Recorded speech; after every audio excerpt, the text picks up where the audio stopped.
এই মুহূর্তের অবস্থায় তো ঢাকা মেডিকেলের আপনি মানে প্রতি 1 মিনিটে একটা একটা করে বলি দিতে লাভ আসছে অ্যাম্বুলেন্সে করে। লিডার আছে কোটা আন্দোলনের, তারা কি আসলে সরকারের সাথে বসতে চাচ্ছে নাকি আন্দোলন কোন দিকে যাচ্ছে এটা জানার জন্য এই ভিডিওটা দেখুন। আমি ঘন্টায় ঘন্টায় ভিডিও আপলোড দিচ্ছি, আপনারা প্লিজ সাবস্ক্রাইব করুন। না না, আমরা তো ভালো নেই ঠাকুর ভাই, আমাদের কেন্দ্রীয় সমন্বয়কদেরকে গ্রেফতার করেছে কয়েকজনকে। আমিও আমার সিম গুলা পরিবর্তন করে আসি, বিভিন্ন জায়গায় এদিক সেদিক ঘুরে বেড়াচ্ছি, কিন্তু আজকের যে নিউজ, আমি ঢাকা মেডিকেলের ইমার্জেন্সিতে আসছি, সেখানে আপনার প্রতি মিনিটে মিনিটে আপনার গুলি বিদ্যা আসতেছে, মানে কারো চোখে গুলি লাগছে, কারো মাথায়, কারো বুকে। এখন সংঘর্ষ চলতেছে পুলিশের সাথে, পুলিশ ওপেন গুলি করতেছে, র্যাব হেলিকপ্টার দিয়ে গুলি করতেছে।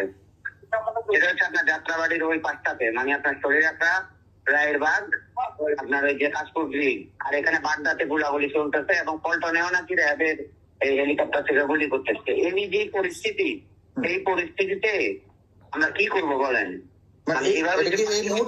মানুষ মারতেছে, এই মুহূর্তের অবস্থা,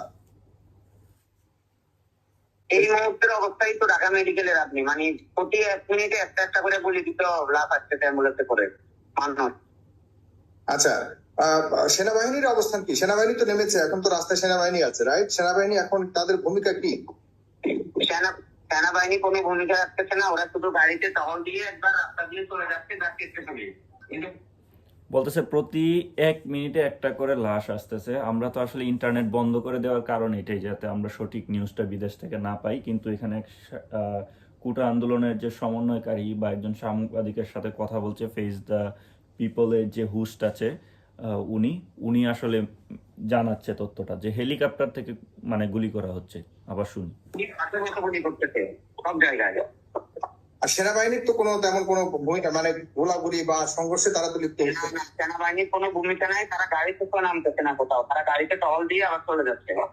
ও আচ্ছা আচ্ছা, এটাই কনফার্ম হওয়ার জন্য, তার মানে তাদের ভূমিকা সম্পূর্ণ সাইলেন্স বলতে পারি, যে তারা শুধুমাত্র তাদের সেনাবাহিনী সারা দেশে নিহত, তারা কোথাও নামতেছে না, সংঘর্ষ চালাচ্ছে না। পুলিশ যেখানে গুলি করতেছে সেখানে বিজিবি, তারপরে বিজিবি গুলি করতেছে, আগে পুলিশ। আচ্ছা আচ্ছা, ঠিক আছে। একটা প্রশ্ন করেন, আমরা শুনতে পেরেছি যে ঢাকায় অনেক পুলিশ, হ্যাঁ হ্যাঁ, কি বলুন? ঢাকাতে অনেক পুলিশ সদস্য হতাহত হয়েছে, নিহত হয়েছে, এটা কি সত্য কিনা, উনি জানেন কিনা? পুলিশ হতাহত, পুলিশের কথা বলছেন নাকি? জি জি জি জি। আচ্ছা, সেনাবাহিনী নিহত? হ্যাঁ হ্যাঁ, কোন বাহিনীর কোন সদস্য নিহত হয়েছে? না না, পুলিশ বাহিনীর সদস্য, সেনাবাহিনী নিহত। পুলিশ বাহিনীর সদস্য এখন পর্যন্ত নিহত হয়েছে এই খবর আমরা পাই নাই। কালকে একজন আনসার নিহত হয়েছে এই খবর পাইছি। আচ্ছা, এতটুকুই। আর আন্দোলনকারীরা কি রাস্তায় আছে? হ্যাঁ হ্যাঁ, আন্দোলনকারীরা রাস্তায় আছে, আর আমাদের আন্দোলন যে কমপ্লিট শাটডাউন, সেটা আমরা প্রত্যাহার করি নাই, সেই আন্দোলন আমাদের চলতেছে।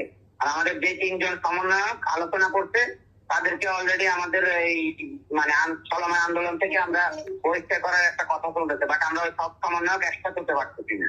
তারা বিচ্ছিন্ন ভাবে, তারা মানে আমাদের সারা দেশের সমন্বয়কদের সাথে কথা না বলে তারা বিচ্ছিন্ন ভাবে ব্যক্তিগত ভাবে সেখানে আলোচনা করতে গেছিল।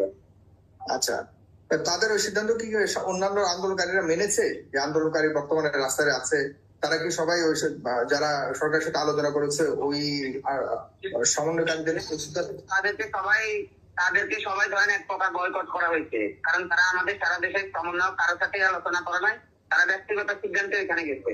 আর আমাদের যে সিদ্ধান্ত, আমরা যে সম্মিলিত ভাবে যে কমপ্লিট শাটডাউন কর্মসূচি দিয়েছি, সেটা আমাদের চলমান আছে, এবং এই হরতাল দায় নিয়ে এই সরকার এবং প্রশাসন পদত্যাগ না করবে ততদিন পর্যন্ত আমাদের এই আন্দোলন চলবে। আচ্ছা, তার মানে আপনাদের আন্দোলন থামছে না, সরকারের পতন? এখানে যে ঘটনা ঘটছে, যে এখানে কোটা আন্দোলনকারী যে সমন্বয়ক যারা আছে, এখানে অনেকেই আছে। এখান থেকে 3 জনকে সরকার নিয়ে তারা আলোচনা করে ফেলছে, তারা 3 জন আবার অনেকটা মেনেও নিছে, 8 দফা দাবিও করে ফেলছে সরকারের কাছে। কিন্তু এই 3 জন এটা হয়তো একটা সরকারের ট্র্যাপ হইতে পারে, যাতে আন্দোলন থামানোর জন্য। এখানে উনি যে বলতেছে সমন্বয়ক, উনিও একজন সমন্বয়ক, উনি বলতেছে যে 3 জন সরকারের সাথে গিয়ে গতকালকে আলোচনা করছে, এই 3 জনকে বহিষ্কার করা হবে। শুনি, আজ পর্যন্ত আপনাদের আন্দোলন আপনারা চালিয়ে যাবেন? না না, এখন তা না হলে তো এই 152 জন সারা দেশে যে মারা গেছে, এই ড্রাইভার কি নিবে? আমরা নিব? অবশ্যই পুলিশ প্রশাসন এবং সরকারকে অর্থাৎ ড্রাইভার নিয়ে পদত্যাগ করতে হবে। এখন আমাদের 1 নম্বর দাবি এটা, কোটা তো পরে, আগে আমার যে এতগুলো প্রাণ গেছে সেটার কি হবে? সুতরাং আলোচনার কোনো সুযোগ নেই সাগর ভাই। আমরা রাজপথে আছি, আমরা থাকবো। আচ্ছা, ঠিক আছে। আর আমার ইন্টারনেটের আপনার সংযোগ বিচ্ছিন্নের কারণে আপনাদের সাথে যোগাযোগ করতে পারছি না, কোনো ধরনের খবর নেই। আপনারা কি আপনাদের সাথে হ্যাঁ, যোগাযোগ করতে পারছেন? ইন্টারনেট সংযোগ বন্ধ করে দিয়ে পুরো দেশটাকে একটা মানে অরাজকতার দিকে নিয়ে গেছে, একটা অন্ধকার আচ্ছন্ন হয়ে গেছে সারা বাংলাদেশে। এই সভ্যতার এই সময় মোবাইলে নেটওয়ার্ক পর্যন্ত পাওয়া যাচ্ছে না, ইন্টারনেট তো দূরের কথা। তো আপনারা নিজেরা নিজেরা কিভাবে যোগাযোগ না, করছেন? রিচার্জ করা যাচ্ছে না। জি, আপনাদের ফোন চালু আছে, আপনারা নিজেরা নিজেরা যোগাযোগ রাখতে পারছেন আপনারা একে অপরের সাথে সারা দেশে? না না ফকর ভাই, আমার যে নাম্বার গুলো সবাই জানে, সেই নাম্বার গুলো তো আমি অলরেডি বন্ধ করে দিয়েছি। আমার এটা নতুন নাম্বার, এটা কেউ জানে না। এইভাবে আমরা মানে আছি, কি বলবো, মানে খুব খুব খারাপ অবস্থা সাগর ভাই।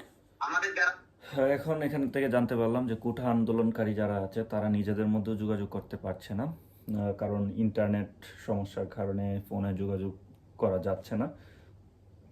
এই ছিল আজকে সকালে আমার কাছ থেকে আপডেট। এটা হচ্ছে যে যেহেতু একটা সরাসরি ফোন কল একজন কোঠা আন্দোলনের সমন্বয়কারীর সাথে ফেস দ্য পিপলের যে হোস্ট সাগর, ওনার সাথে কথা বলেছে, এই জিনিসটা আপনাদের সাথে জানানোর চেষ্টা করেছি।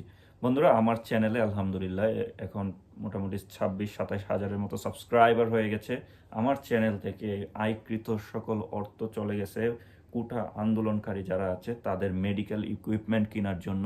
আপনারা যদি সহযোগিতা করতে চান, অবশ্যই নিচের দেওয়া ব্যাংকের যে ইনফরমেশন আছে এখান থেকে আপনারা চাইলে কোঠা আন্দোলনকারীদের যারা আমার পরিচিত যারা আছে, যাদের দরকার মেডিকেল ইকুইপমেন্ট, অনেকের চোখ হাত কেটে গেছে, ওদের চিকিৎসার জন্য টাকা পাঠিয়ে দেওয়া হবে। আপনারা চাইলে আমার ইনফরমেশনে পাঠাতে পারেন, ব্যাংক ইনফরমেশন নিচে দেওয়া আছে। Thank you very much for watching this video. আমি প্রতি ঘন্টায় আপডেট দেওয়ার চেষ্টা করছি আপনাদেরকে, সো স্টে উইথ